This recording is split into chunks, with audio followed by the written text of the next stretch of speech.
እሺ ሰላም እንግዲህ በመላው ዓለም የምትገኙ ኢትዮጵያውያን እንግዲህ በአዶናይ ፋውንዴሽን በኩል ለሄርት ቱ ሄርት የሚደረገው የቨርቹዋል የፈንድሬዚንግ ፕሮግራም ከሰኞ ጀምሮ ይካሄዳል ማለት ነው ከ4 PM ጀምሮ።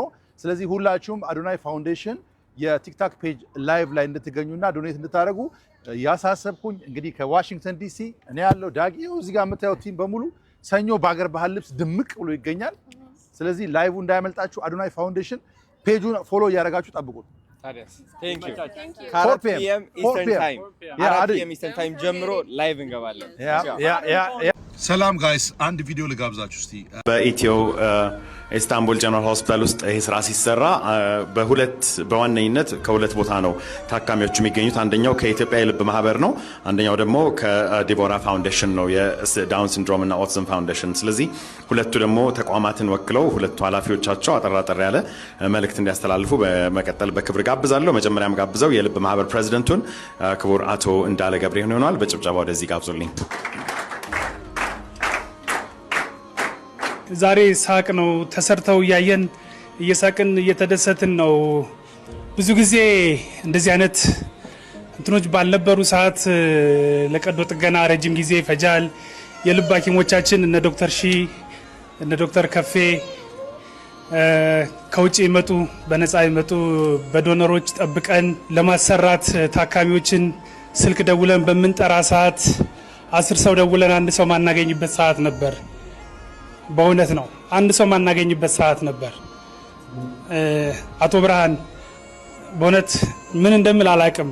አሁንም ወረፋ እየጠበቁ ባሉ ታካሚዎች ስም በፊት ሆድ ይመርቅ ነው የሚባለው። ልብ ይመርቅ። እውነት ይሄ እንትን አይታጠፍብን። አሁንም በህይወት ላሉ ታካሚዎቻችን ትልቅ ተስፋ ነውና ሁላችሁም እዚህ የተገኛችሁ ግዶች ይህን ሄርት ቱ ሄርት ፋውንዴሽን ማገዝ ባለብን መልኩ አግዘን አሁንም ወረፋ እየጠበቁ የሚገኙ ልብ ታካሚዎቻችንን ብናግዝላለሁ። ትንሽ ጥሩ ስላልሆንኩ ከዚህ በላይ ባላወራ ደስ ይለኛል። አመሰግናለሁ።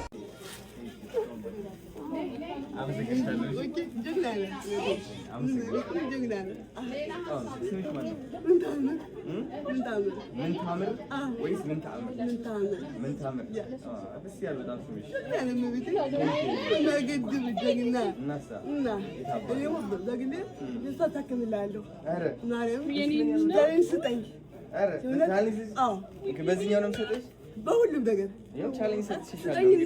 እኔ በራሴ ዝም ለሰታከምልሃል ማርያም ነብቴ። እሺ ያው አዲስ ቻሌንጅ ሰጥቻታለሁ። በሷ ስም 2 ልጆች ማሳከም የምትችሉ ከሆነ ያው ቻሌንጅ እችላለሁ።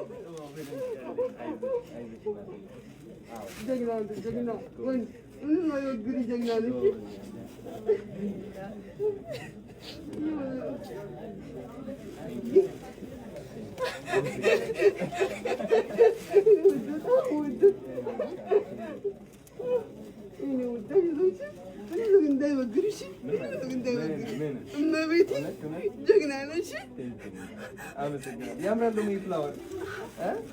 በጣም ነው የሚያምረው። ቴንክ ዩ። ለኔ ነው ፍላወር። አዎ ጀግና ነሽ። ጀግና እመቤቴ አፕሪሼት። ሰኞ ትመጫለሽ ወደዚህ? ለምን አትመጪም? እመጣለሁ። የባህል ልብስ ለብሰን ሁላችንም ላይቭ እንገባለን 4 PM ላይ ማለት ነው። መጨረሻ ወደ እመጣለሁ። እስከ ቅዳሜ ማርት ወንደር አብሬ ነው። እሺ ስልክሽ ልውሰድና ከዛ እንትን አደርግልሻለሁ። ለኔ ድጋሚ ፈጠነሽ ጀግና እመቤቴ። አመሰግናለሁ በጣም። እዚህ ጋር መልእክት አለኝ። እሺ የእሱንን አካውንቱ የሚያሻጉለት የአዶናይ እንትን እንዲሳካለት እርዱት። ልክ እኔ እንደፈከኝ ቆጥሮ እንደቆም ቆጥሮ መቤቴ ጀግና ነው ይልሽ ከጎን ልሁን። ልክ እኔ እንደቆም ቆጥሮ መቤቴ ልክ እንደፈከኝ ቆጥሮ ትችላለሽ። ሰኞ እንገናኝ። ደስ ይለኛል። እኔ እስከ ማርክ ወንድ አብሬ ነኝ። ቻሌንጅ ስጠኝ። እኔ በበኩሌ ሁሌ አታክማለሁ። ያው ሁለት ቻሌንጅ ሰጥቼሻለሁ።